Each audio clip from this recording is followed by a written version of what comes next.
तो अगर आपको याद होगा लास्ट क्लास में हमने क्लियर किया था बेसिक्स, जो कि लिविंग वर्ल्ड के बेसिक है। अब हम कम करेंगे आगे के टॉपिक्स। आगे के टॉपिक्स है जैसे बायोडाइवर्सिटी, टैक्सोनॉमी, और बस यही मेन टॉपिक्स है जो कि एनसीईआरटी में दिए हुए हैं और हमें उन्हें कवर करना है। तो सबसे पहले हम देखते हैं व्हाट इज़ बायोडाइवर्सिटी। सबसे पहला क्वेश्चन आता है बायोडाइवर्सिटी क्या है। तो the living world is rich in variety. The number of organisms that are range between 1.7 to 1.8 million, this is called as biological diversity, और उसी को हम कहते हैं बायोडाइवर्सिटी। तो इसका मतलब क्या है कि हमारा जो लिविंग वर्ल्ड है, यानी जितने भी जीव जंतु है, उनमें से जितने जीव जंतु को हम जानते हैं, जितने लोग जीव जंतु को अभी तक क्लासिफाई किया गया है, वो है 1.7 टू 1.8 मिलियन, यानी 17 से 18 लाख ऑर्गेनिजम्स को अभी तक ढूंढ लिया गया है। पर अभी भी बहुत सारे ऑर्गेनिज्म है जिनको हम नहीं जानते। बट फिर भी ये जो 17 लाख से 18 लाख के बीच की जो रेंज है ऑर्गेनिज्म की, तो बेसिकली वो क्या है, बायोलॉजिकल डाइवर्सिटी है। बायोलॉजिकल डाइवर्सिटी यानी कि जीवित प्राणियों की डाइवर्सिटी, और इसी को हम शॉर्ट में करके कह देते हैं बायोडाइवर्सिटी। ठीक है। बायोडाइवर्सिटी के बाद में हमारे पास मेन टॉपिक आता है नॉमनक्लेचर। नॉमनक्लेचर क्या होता है? तो giving name to a particular organism that it is known by same name all over the world. यानी किसी ऑर्गेनिज्म को अगर हम नेम देते हैं तो हम कुछ ऐसा नेम देते हैं जिससे कि पूरे वर्ल्ड में उसे उसी नाम से जाना जाए। यानी बेसिकली कोई ऑर्गेनिज्म है, उसे हम साइंटिफिक नेम प्रोवाइड करते हैं। तो साइंटिफिक नेम क्या होता है वो हम आगे पढ़ेंगे। तो अभी नॉमनक्लेचर जो होता है, उस नॉमनक्लेचर को करने के लिए एक और इम्पोर्टेंट टॉपिक की ज़रूरत होती है जिसे कहते हैं आइडेंटिफिकेशन। तो आइडेंटिफिकेशन क्या होता है? Nomenclature is only possible if we know organisms identity. This process is known as identification. यानी हम किसी ऑर्गेनिज्म को नाम तभी दे पाएंगे जब हम जानते होंगे कि वो उस ऑर्गेनिज्म की हम स्पेशलिटीज जानते होंगे, हम उसकी आइडेंटिटी जानते होंगे, उसी के बेसिस पे उसे नाम देंगे।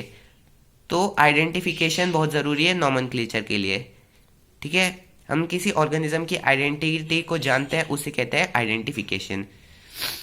फिर आता है क्लासिफिकेशन। तो classifying organism on the basis of common features they share is called as classification. तो जब ऑर्गेनिज्म को हम बेसिक से फीचर्स के ऊपर, मतलब कि उनके जो कॉमन फीचर्स है उनके ऊपर उन्हें क्लासिफाई करते हैं, तो उसे ही कहते हैं क्लासिफिकेशन।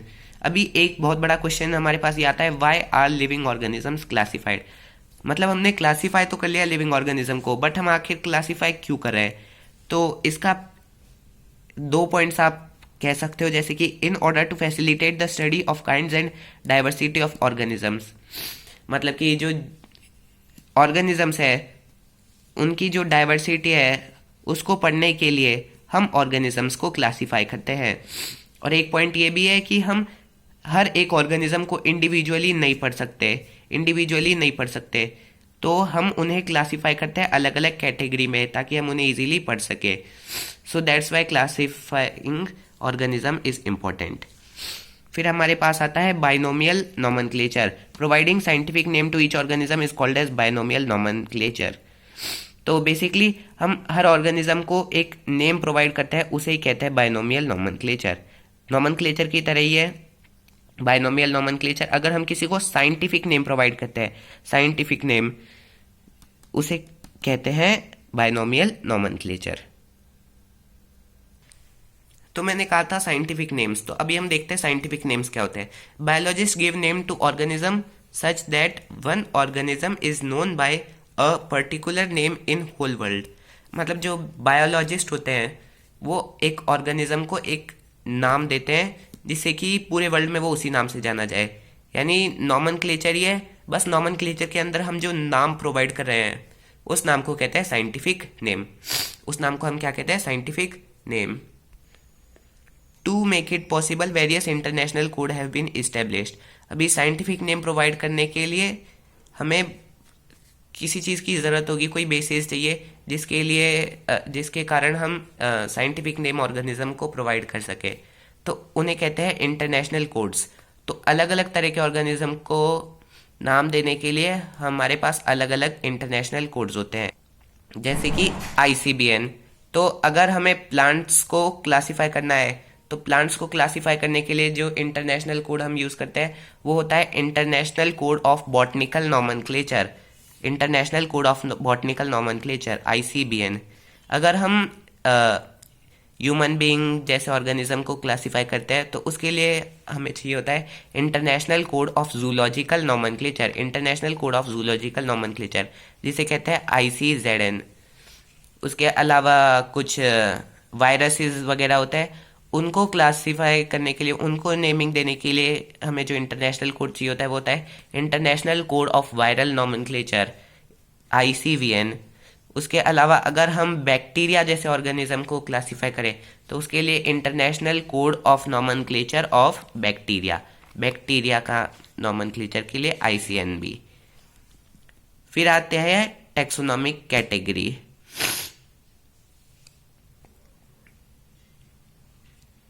तो टेक्सोनॉमिक कैटेगरी क्या होती है? The categorisation of organism on the basis of different characters they show. अभी जो ऑर्गेनिज्म है वो डिफरेंट डिफरेंट कैरेक्टर शो करते हैं, तो जो ऑर्गेनिज्म सेम कैरेक्टर शो करते हैं हम उन्हें एक कैटेगरी में रखते हैं, और ऐसे हम जो कैटेगराइजेशन करते हैं उसे कहते हैं टेक्सोनॉमिक कैटेगरीज। फिर आता है एक और चीज़, टैक्सोन। तो टैक्सोन किसने दिया था? सबसे पहला पॉइंट ये है, टैक्सोन दिया था अर्नेस्ट मायर ने। अर्नेस्ट मायर ने दिया था टैक्सोन।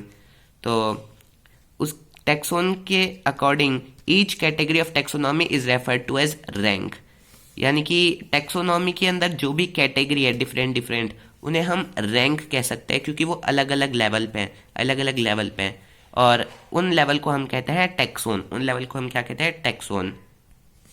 फिर आती है हमारे पास टैक्सोनॉमिक हायरार्की। टैक्सोनॉमिक हायरार्की, तो the arrangement of taxon from lower to higher level is called taxonomic hierarchy.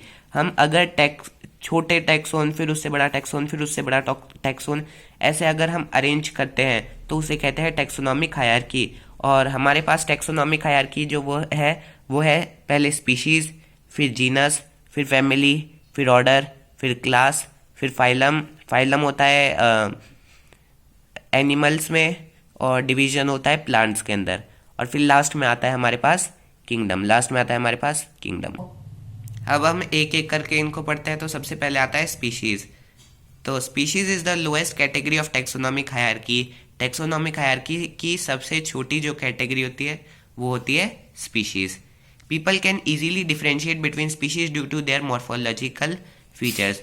अभी स्पीशीज को हम अलग अलग जो स्पीशीज होती है हम उन्हें इजीली अलग अलग कर सकते हैं। अभी जीनस का क्या होता है कि जीनस के अंदर कुछ अलग अलग स्पीशीज एक ही जीनस में आ जाती है, लेकिन स्पीशीज के अंदर ऐसा कुछ ही नहीं होता। सब जितने भी ऑर्गेनिज्म होती है उनकी सबकी अलग अलग स्पीशीज होती है। इसका एग्जाम्पल है शेपियंस। ह्यूमन का साइंटिफिक नेम होता है होमोशेपियंस। तो होमो तो उसके अंदर होता है जीनस, और शेपियंस होता है उसके अंदर स्पीशीज। ठीक है, तो फिर नेक्स्ट चीज हमारे पास आती है genus. Genus is the category placed above species. Species के ऊपर जो कैटेगरी आती है उसे कहते हैं genus. Contain similar species like leo, pardus and tigris are placed in one genus Panthera. तो पैंथेरा लियो जो कि होता है लॉयन, पैंथेरा पार्डस जो कि होता है वो क्या कहते हैं पैंथर, और पैंथेरा टिग्रिस होता है टाइगर। तो हम इन तीनों को एक ही जीनस में, ये लियो, पार्डस और टिग्रिस अलग अलग तीन स्पीशीज है, हम इन तीनों को एक ही जीनस पैंथेरा में रखते हैं।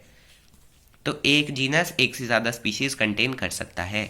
फिर हमारे पास आती है फैमिली। तो फैमिली के अंदर होती है एक जैसी जीनस, एक जैसी जीनस। तो कुछ जीनस होती है जैसे कि पैंथेरा, पैंथेरा के अंदर लॉयन, टाइगर और पैंथर ये सब आ जाते हैं। और एक और फैमिली होती है जो कि होती है फेलिस, उसके अंदर आती है बिल्लियाँ। तो फेलिस और पैंथेरा दोनों को एक ही फैमिली फेलिडे में रखा जाता है। ये फैमिली का एग्जांपल हो गया। फिर आता है ऑर्डर। तो order is more specific than class, यानी ऑर्डर के बाद हम जो कैटेगरी पढ़ते हैं क्लास, उससे ज़्यादा स्पेसिफिक है ऑर्डर। तो ऑर्डर कंटेन्स वन और मोर फैमिली। एक ऑर्डर के अंदर एक या एक से ज़्यादा फैमिली हो सकती है। The order Carnivora includes families like Felidae and Canidae. अभी फैमिलीज है फेलिडे जो कि बिल्लियाँ वगैरह रखती है, और एक फैमिली होती है कैनिडे जिसके अंदर कुत्ते वगैरह होते हैं। ये दोनों मिलके एक ऑर्डर बनाती है कार्निवोरा, एक ऑर्डर बनाती है कार्निवोरा। फिर आती है हमारे पास क्लास। ऑर्डर के बाद हमारे पास आती है क्लास। तो class was the most general category before the introduction of phylum. जब तक फाइलम टेक्सोनॉमिक हायरार्की में नहीं लिया जाता था तब तक सबसे ज़्यादा इंपॉर्टेंट थी क्लास, सबसे ज़्यादा इंपॉर्टेंट थी क्लास। लेकिन अब फाइलम आ गया है तो फाइलम इससे भी ज़्यादा इंपॉर्टेंट है। It consist similar order. इसके अंदर एक जैसे ऑर्डर्स आते हैं, एक या एक से ज़्यादा ऑर्डर्स आ सकते हैं। Order Primata and Carnivora is placed in one class Mammalia. अभी कुछ ऑर्डर है जैसे कि प्रीमाटा जो कि ह्यूमन, जिसके अंदर ह्यूमन बींग्स आते हैं, कार्निवोरा जिसके अंदर कुत्ते बिल्ली ये सब आते हैं। इन सबको एक क्लास में रखा जाता है मेमेलिया में, एक क्लास में रखा जाता है मेमेलिया में। फिर हमारे पास आता है फाइलम। अभी क्या है, this category is more specific than the kingdom. Phylum सबसे इंपॉर्टेंट टेक्सोनॉमिक हायरार्की में आती है, सबसे इंपॉर्टेंट टेक्सोनॉमिक हायरार्की आती है फाइलम, किंगडम से भी इंपॉर्टेंट।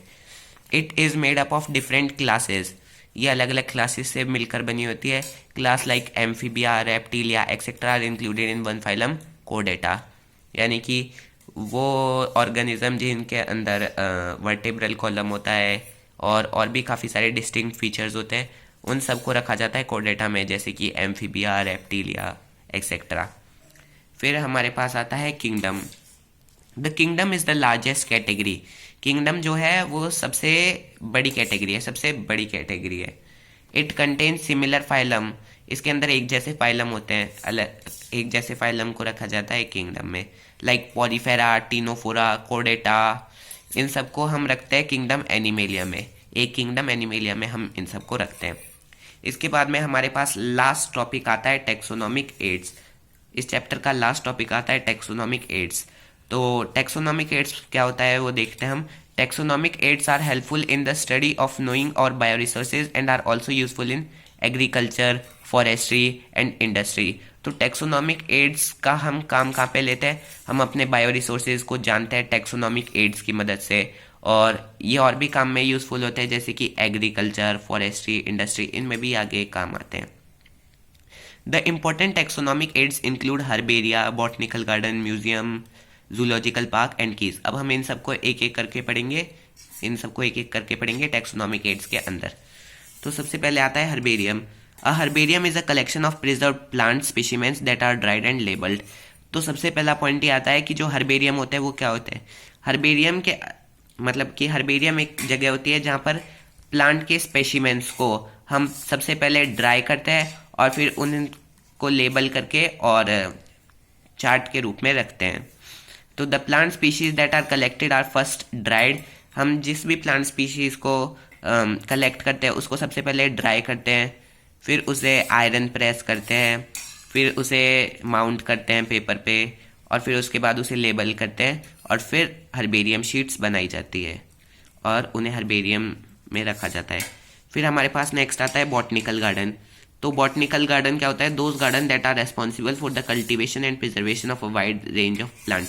तो बॉटनिकल गार्डन बेसिकली वो गार्डन होते हैं जहाँ पर हम अलग अलग तरह के प्लांट्स को रखते हैं, उगाते हैं और ये सब करते हैं। और बायोलॉजी में बॉटनिकल गार्डन का इम्पोर्टेंस होता है। कुछ स्पेशल बॉटनिकल गार्डन है जिनके एग्जाम्पल एनसीईआरटी में दे रखे हैं, उनको आप याद कर सकते हो। फिर आता है museum. The museum is the place where the artistic and educational plants और animals are preserved, stored and exhibited to the public. तो म्यूजियम एक ऐसी जगह है जहाँ पर हम आर्ट रख सकते हैं, या फिर एजुकेशन से रिलेटेड प्लांट्स रख सकते हैं, या फिर एनिमल्स रख सकते हैं। और इसके अंदर एनिमल्स के स्पेसिमेंस होते हैं जिनको हम प्रिजर्व करके रखते हैं, उनको संभाल के रखते हैं, और उसके अलावा हम पब्लिक को उसे एग्जिबिट भी करते हैं, लोगों को दिखाते भी हैं उसे। और इसके अलावा the skeletons of the animals are preserved in the museum. Museum में कुछ जानवरों के अवशेष भी होते हैं, स्केलेटन्स भी होते हैं, ठीक है। फिर हमारे पास आते हैं जूलॉजिकल पार्क्स। तो जूलॉजिकल पार्क्स क्या होते हैं, they are animal park with in enclosure that display to the public and replicate their natural habitats for behavioural pattern. Zoological parks basically क्या होते हैं? जूलॉजिकल पार्क्स होते हैं जू, चिड़ियाघर, जिनमें हम जाते हैं, जहाँ पर जानवरों को रखा जाता है। तो बेसिकली वहाँ पे जानवरों को, लोगों को दिखाया भी जाता है और जानवरों के लिए नेचुरल हैबिटेट भी बनाया जाता है ताकि वो नेचर में जैसा बिहेव करते हैं वैसा ही बिहेव करें। इससे एनिमल्स को भी फ़ायदा होता है और ह्यूमंस को भी फ़ायदा होता है। कुछ स्पेशल जो ज़ू है जो कि इम्पोर्टेंट है, तो साउथ अफ्रीका के अंदर सबसे बड़ा ज़ू है पूरे वर्ल्ड के अंदर। उसके अलावा इंडिया के अंदर ज़ू ऑफ कोलकाता बहुत बड़ा ज़ू है। फिर लास्ट में आता है keys. A key is a taxonomic aid. With the help of it, the species can be identified, helps biologists in the identification of the species. तो की का काम क्या है? की बेसिकली एक टैक्सोनॉमिकल एड है जिसका काम है बायोलॉजिस्ट की हेल्प करना in identification of species. Species को आइडेंटिफाई करने के लिए बायोलॉजिस्ट की हेल्प करता है ताकि बायोलॉजिस्ट स्पीशीज़ को आइडेंटिफाई कर सके और उन्हें अलग अलग कैटेगरी में रख सकें। लास्ट आता है हमारे पास कुछ और भी टैक्सोनॉमिक एड्स है। ये तो कुछ इंपॉर्टेंट टैक्सोनॉमिक एड्स थी, उनके अलावा कुछ छोटी मोटी टैक्सोनॉमिक एड्स है जैसे कि फ्लोरा, मैनुअल, मोनोग्राफ, कैटलॉग। ये छोटे मोटे टॉपिक है। तो फ्लोरा क्या होता है? The number of plant species present in a particular region. एक पर्टिकुलर रीजन में जो प्लांट के स्पीशीज होते हैं उनको हम लिखते हैं या फिर कहीं पे संभाल कर रखते हैं, उसे कहते हैं फ्लोरा। उसके अलावा होता है manual. Manual consist of information regarding the various species found in a particular area. अभी ये तो प्लांट की स्पीशीज़ के लिए बोल रहा था, और अभी ये कोई सी भी स्पीशीज़, प्लांट्स, ऑर्गेनिज्म, एनिमल, मतलब हर तरह के एनिमल्स की स्पीशीज़ की इंफॉर्मेशन रखता है मैनुअल। मैनुअल के बाद आता है monograph. The handbook that consist of information regarding one taxon. किसी भी एक टैक्सोन यानी किसी भी एक रैंक के रिलेटेड अगर किसी बुक में इंफॉर्मेशन रखती है तो उसे कहते हैं मोनोग्राफ। लास्ट आता है हमारे पास कैटलॉग।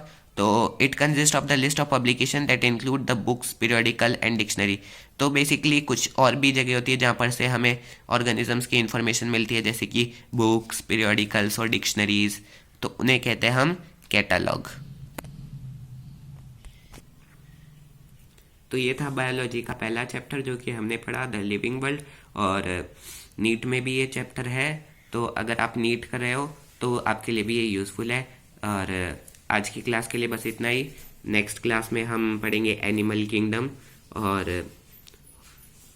होपफुली आपको ये वीडियो पसंद आई होगी। वीडियो पसंद आई तो वीडियो को लाइक करो, चैनल को सब्सक्राइब करो और ज़्यादा से ज़्यादा लोगों को शेयर करो ताकि वो भी बायोलॉजी को पढ़ सकें।